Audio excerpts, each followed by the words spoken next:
La vie de Mireille semblait parfaite. Elle aimait Eric, un jeune homme ambitieux. Elle croyait en leur avenir. Mais parfois, l'amour cache une douleur qu'on ne voit pas venir. Eric, j'ai préparé ton café comme tu aimes, avec un peu de lait et de sucre. Merci, mon cœur, tu es vraiment la femme parfaite. Si je suis parfaite, c'est parce que je t'aime. Et moi, je veux qu'on construise quelque chose de grand ensemble. J'aimerais qu'on ait un enfant un jour, Eric, un petit garçon qui te ressemble. Oui, un jour. Mais pas maintenant, tu sais que je dois stabiliser mon boulot d'abord. D'accord, je comprends. Mais tu sais, la vie ne nous demande pas toujours quand elle veut nous bénir.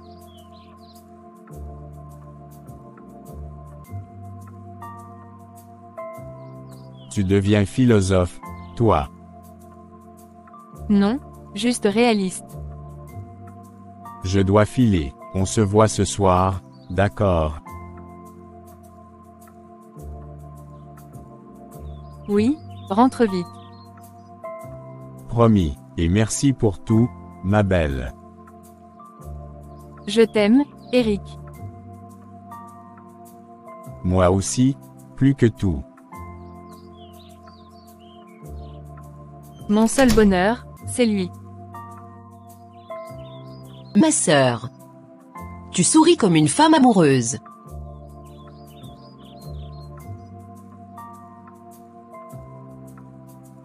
Parce que je le suis, Sandra.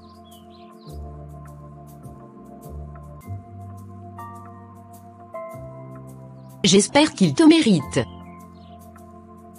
Il est parfait, enfin, je le crois. Quand le cœur s'attache, il devient aveugle.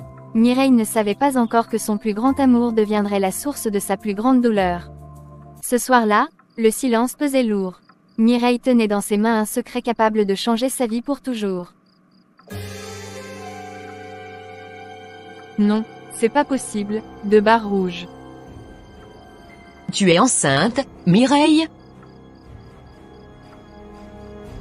Oui, mais je ne sais pas comment lui dire.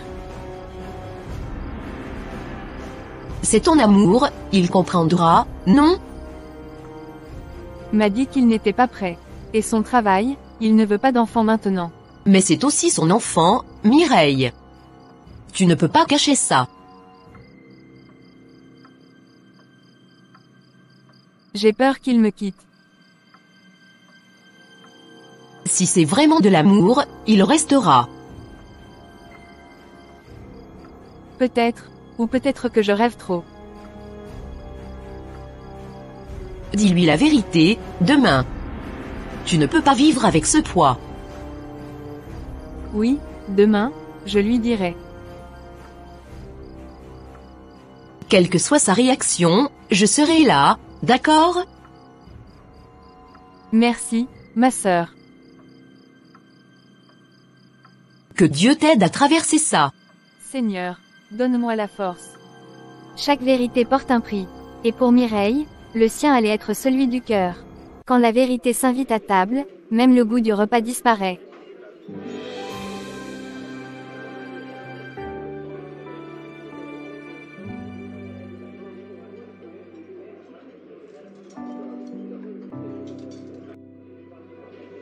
Tu fais cette tête depuis que je suis arrivé, qu'est-ce qu'il y a? Eric, faut que je te dise quelque chose. Tu fais peur là, c'est si grave. Je suis enceinte. Quoi? Oui, de toi. Mais on avait dit qu'on allait attendre, Mireille. Ce n'était pas prévu, je te jure. C'est pas le moment, tu le sais, je n'ai pas encore les moyens. Mais moi je veux le garder. C'est notre enfant, Eric. Et tu veux qu'on vive comment? Dans la galère. Tu parles comme si c'était une erreur. Parce que c'en est une. Tu Tu veux que j'avorte? C'est mieux pour nous deux. Pour nous deux, ou pour toi? Pense à ton avenir, Mireille.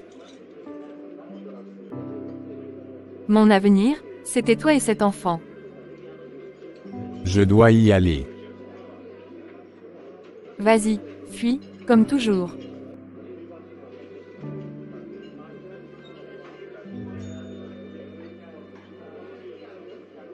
Sous le poids de la peur et de la solitude, Mireille s'apprêtait à faire un choix qu'elle regretterait toute sa vie. Mireille, tu n'es pas obligée de faire ça. Eric m'a laissé le choix entre lui et l'enfant. Ce n'est pas de l'amour, Mireille. Je le sais, mais je n'ai plus la force de lutter. Tu peux garder ce bébé. On trouvera un moyen. Comment? Je n'ai même plus de travail, Sandra. Mais tu es cet enfant, tu ne t'en remettras jamais. Je le sens déjà partir de moi, comme un adieu avant l'heure. Bonjour, Mireille. Êtes-vous prête? Je n'ai pas le choix. Ne fais pas ça, s'il te plaît. Nous pouvons encore reporter l'intervention, si vous n'êtes pas sûr. C'est déjà décidé. D'accord. Respirez profondément. Seigneur, protège-la. Pardonne-moi, mon petit ange. On y va, madame. J'aurais voulu te tenir dans mes bras. Et dans ce silence de métal et de peur, un battement de cœur s'éteignit, pendant que celui d'une mère se brisait à jamais.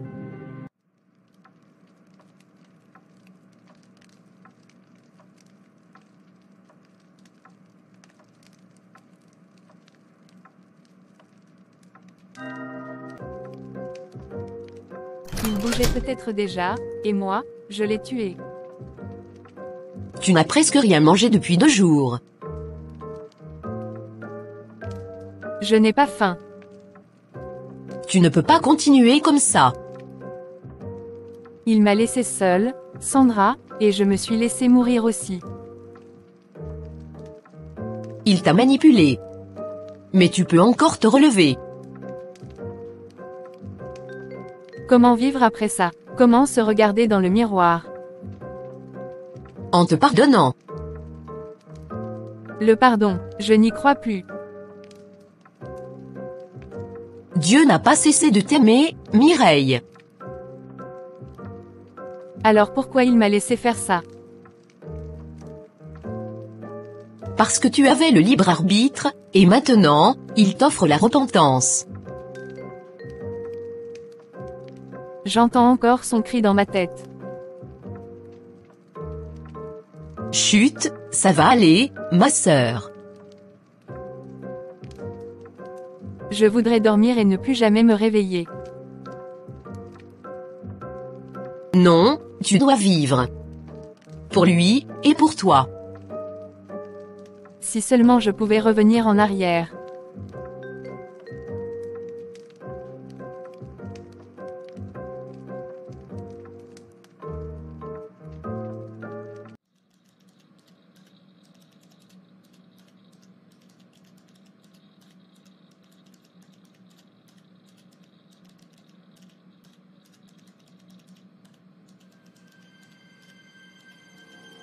Et, grand boss, toujours sur ton ordi, hein? Le travail, c'est la clé du succès, mon frère. Et l'amour, tu as jeté la clé aussi.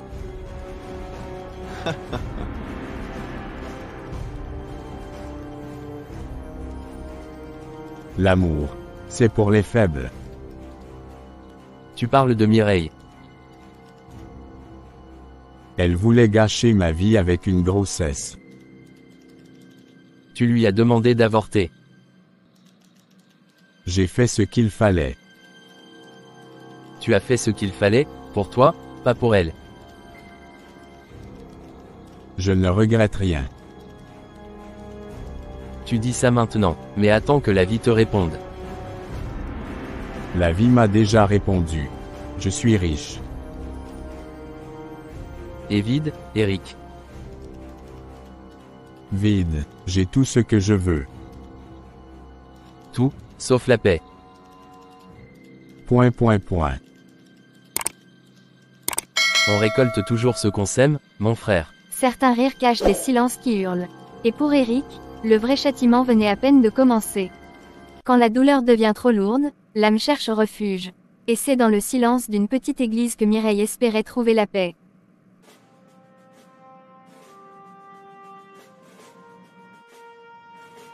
Parle-lui simplement, ma fille. Il t'écoute toujours. J'ai fait une chose impardonnable. Le pardon existe pour ceux qui regrettent sincèrement. J'ai tué une vie innocente. Et cette vie t'attend dans la lumière. Je l'entends parfois dans mes rêves, il m'appelle, maman. C'est le signe que ton cœur veut guérir. Mais comment vivre avec ce vide? En transformant ta douleur en mission. Une mission. Aide d'autres femmes à ne pas faire le même choix. Je pourrais parler, témoigner. Oui, ton histoire peut sauver des vies. Merci, merci, pasteur. Le pardon commence là où la honte se tait. Pour la première fois depuis des semaines, Mireille sentit la lumière toucher son cœur meurtri.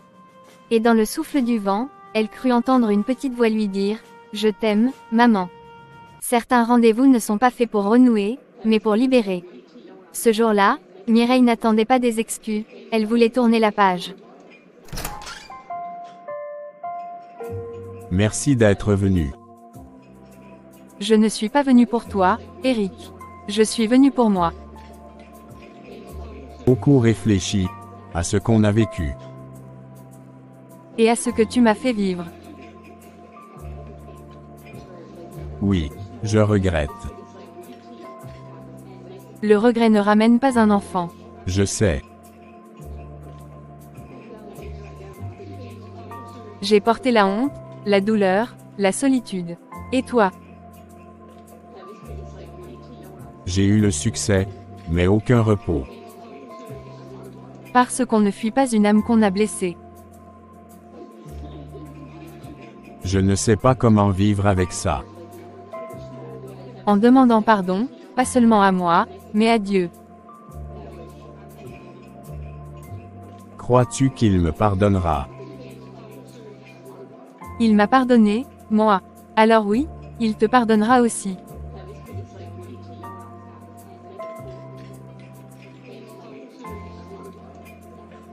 Ce n'est jamais trop tard pour devenir un homme meilleur.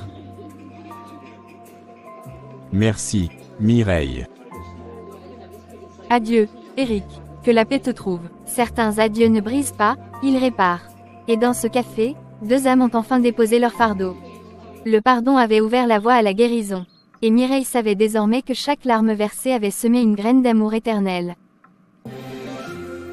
Mon enfant, aujourd'hui, maman ne pleure plus. Je vais vivre, parler, aider, pour toi. Tu es prête? Le groupe t'attend. Oui, je veux raconter mon histoire.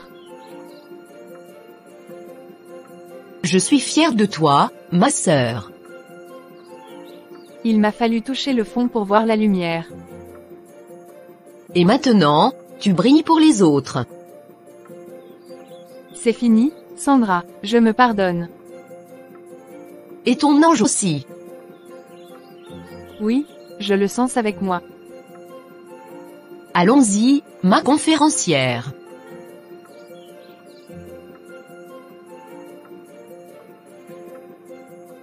Je ne suis qu'une voix parmi tant d'autres, mais une voix qui guérit. Et ainsi, la femme qui avait perdu son enfant donna naissance à une mission, sauver celle qui, comme elle, avait cru ne plus avoir de choix. Dans chaque mot qu'elle prononçait, résonnait l'écho d'un amour éternel. Merci, Si vous aimez la vidéo, n'oubliez pas d'abonner et de liker la vidéo.